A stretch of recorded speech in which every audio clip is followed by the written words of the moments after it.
Ильяс Жансүгіров «Мен қалай үйлендім» тұйық әңгіме.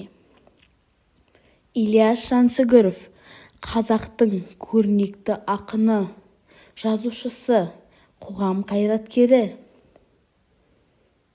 Ол қазақ әдебиетінде проза, поэзия жанрларын қатар дамытқан.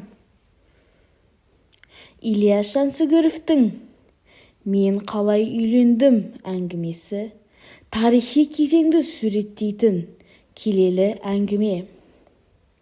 Әңгімеде қазақ қоғамындағы ескі салт, қалың мал мәселесі, қыз алып қашу дәстүрі юмор мен сатира арқылы суреттеледі. Шығарма «Кекіде бір жақсы бала тұр» деп басталады. Бұл 18 жасар бойжеткеннің 12 жасар ұлға атастырылуы туралы оқиғамен жалғасады.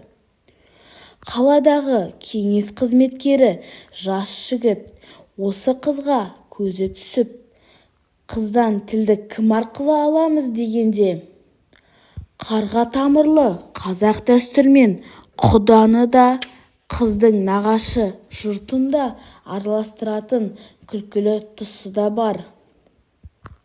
Қызметкер жігіт өзі туралы қандай аузы бұлбұл, аяғы дүлдүл қыз болса да, татимын деп мақтанатын жері де күлкіге толы.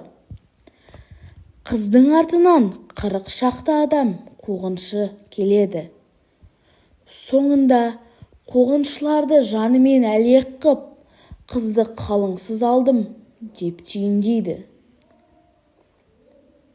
Алайда әңгіменің ең қызықты әрі маңызды оқиғасы тұйық қалғаны. Автордың сізге жалғыз шарты сол тұйық жерді өзіңізше болжау. Құрметті оқырман!